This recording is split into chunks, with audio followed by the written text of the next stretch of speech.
దేవుని పరిశుద్ధమైన నామమునకు మహిమ కలుగును గాక. 2025 సంవత్సరం అనగా సిలువ ధ్యానాలలో పరిశుద్ధ వారం, మంగళవారం, ప్రశ్నలు సమాధానాలు. ఈ వేళ మరొకసారి బేతయ నుండి ప్రభు దేవాలయానికి వచ్చాడు. పండుగకు వచ్చిన యాత్రికుల అలజడి అలాగే ఉన్నది. అనేక మంది ఆయన యందు విశ్వాసముంచారు. యోహాను సువార్త 12వ అధ్యాయం 10 ప్రకారం చాలామంది ఆశ్చర్యపడ్డారు. యూదులు అధికారులైతే బహుగా అభ్యంతరపడి ఆయనను సంపాలని చూచారు. లోకానికి వెలుగైన ఆ ప్రభు వద్దకు చీకటిలో ఉన్న ఆ మూర్ఖులు రాలేకపోయారు. మంచి గొర్రెల కాపరి అయిన ప్రభువును ఆయన గొర్రెలే త్రోసివేశాయని, సత్యమైన ఆయనను విడిచిపెట్టి అబద్ధికుడైన తమ తండ్రి సాతానును అనుసరించారని యోహాను పదే పదే వ్రాశాడు. ఈ పండుగలో ఆయనను సంపాలని, అందుకోసం ఏదైనా ఆయనలో తప్పు పట్టుకుని నేరం మోపాలని ప్రధాన యాజకుని పన్నాగం. కాబట్టి దేవాలయములో ఆయనను మాటలతో పడగొట్టడానికి పండితులను పంపారు. మనం ఊరుకుంటే ప్రజలంతా ఆయన వెంటే పోతారు. రోమీలు వచ్చి మన జనాంగాన్ని నాశనం చేస్తారు. అంతకంటే ఇతడొక్కడే చనిపోతే మంచిదని ప్రధాన యాజకుని ఆలోచన.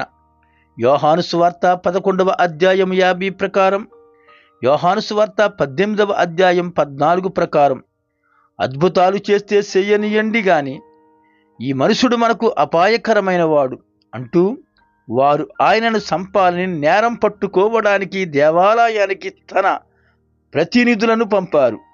కైసరుకు పన్ను చెల్లించడం న్యాయమా? ఇది చాలా తెలివైన కుట్ర.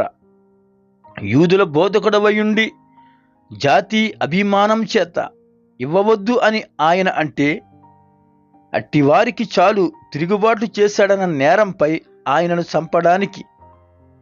ప్రభువా, నీవు దేవుని రాజ్యాన్ని ప్రకటిస్తావు, నువ్వు ఎవరికీ భయపడవు. ఇలాంటి నేర్పు గల పొగడ్తలతో వారాయనను ప్రశ్నించారు. రెండవ ప్రశ్న, సద్దుకైలు అడిగినది వారికి పునరుద్ధానం ఉన్నది అనే నమ్మకం లేదు. ఆయన ఉన్నది అంటే దీనికి రుజువు ఏమిటని అడుగుతారు. లేదు అంటే తమ వలలో పడతాడు. అందుకని మోసే ధర్మశాస్త్రాన్ని అడ్డం పెట్టుకుని ఒక కథ అల్లారు. ఒక స్త్రీ ఒకడు చచ్చిన తరువాత ఒకరిని వరుసగా 7గురిని పెండాడింది. ఒకనికి ఆమె పిల్లలను కనలేదు. పునరుద్ధానములో ఆమె ఎవరికి భార్య అవుతుంది? ఆ పైన ఒక ధర్మశాస్త్రిని పంపించారు. ప్రభువా, శాస్త్రులు వ్రాసిన మత విధులు 613 కంటే పైగా ఉన్నాయి.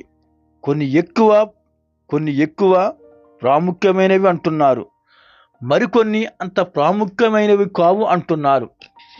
ధర్మశాస్త్రములో ముఖ్యమైన ఆజ్ఞ ఏదో సెలవీయండి స్వామి. ఇది మూడవ ప్రశ్న.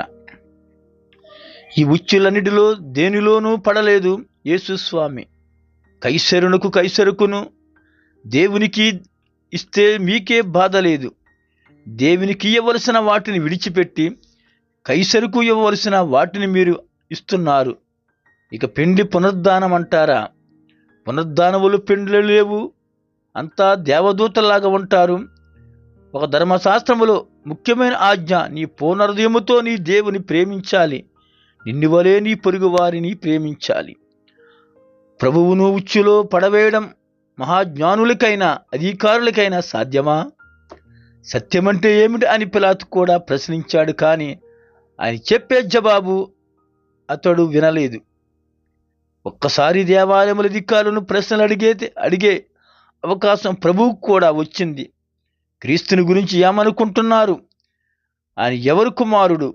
దావీదు కుమారుడా? అయితే దావీదు ప్రభువు నా ప్రభుతో చెప్పెను అంటున్నాడు. మొదట ప్రభు అంటే యెహోవా, మరి రెండవ ప్రభు ఎవరు? మరో ప్రశ్న వినండి. ఒకతనికి 2 కుమారులున్నారు. వారిద్దరిని నా పొలములోనికి పోయి పనిచేయండి అన్నాడు తండ్రి. పెద్దవాడు వెళ్ళాడు గాని చివరకు పశ్చాత్తాపపడి వెళ్ళాడు. మరొకడు వెళ్తానని చెప్పాడు గాని వెళ్ళలేదు. వీరిలో ఎవరు తండ్రి చిత్తాన్ని నెరవేర్చినవాడు? అది పెద్ద కష్టమైన ప్రశ్న కాదు. వెళ్తానన్నవాడు కాదు గాని వెళ్ళినవాడే సులభంగానే చెప్పారు ఆ జ్ఞానులు. అయితే వెళ్తామని చెప్పకుండా మానిని వారు తామే అని వెళ్ళాము అని చెప్పి వెళ్ళినారు. శంకరులు పాపులని ఆ బుద్ధిమంతులను అవహేళన చేశాడు. ప్రభువు యేసు స్పష్టంగా ఆ మాట చెప్పాడు. ఇక ప్రభువు ప్రజల వైపు తిరిగి ఆ శాస్త్రులు పరిసయ్యులు వింటూ ఉండగా ఒక ఉపమానం చెప్పాడు. ద్రాక్ష తోట కాపుల కథ. దీని ద్వారా దేవుని రాజ్యం ఇశ్రాయేలు యొద్ద నుండి తొలగించి అన్యులకియ్యబడును అని చెప్పాడు ప్రభువు. తమ్ముని గురించే ఆ ఉపమానం చెప్పాడని వారు గ్రహించారు. మార్కు సువార్త 12వ అధ్యాయం 12వ వచనం, లూకా సువార్త 20వ అధ్యాయం 9వ వచనం. ఆ మతాధికారులు దేవుని ప్రజలకు మంచి కాపరులు కాదు, జీతగాళ్ళు, దొంగ కాపరులు. ఆ సమయంలో యేసు స్వామి వారిని కఠినంగా గద్దించాడు.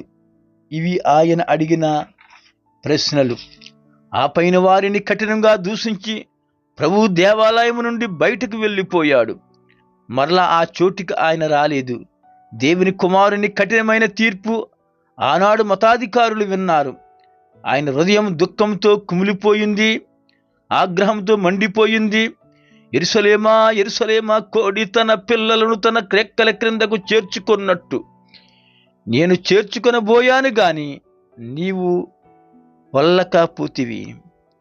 మన ప్రభు దీర్ఘ శాంతుడే గాని ఆయన వేషధారణను సహించడు.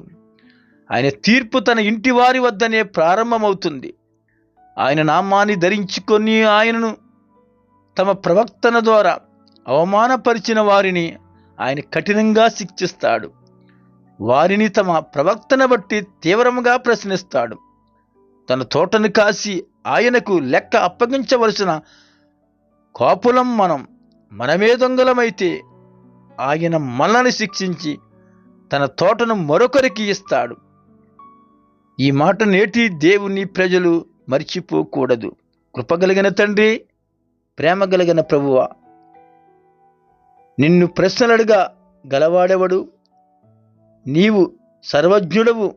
నీవే మమ్ములను గట్టిగా ప్రశ్నించి నీ పరిశుద్ధాత్మ ద్వారా మా పాపాలను మాకు చూపి మమ్ములను శుద్ధపరచమని నిన్ను వేడుకుంటూ ప్రార్థిస్తున్నాం పరమ తండ్రి. Amen. Thank you. God bless you.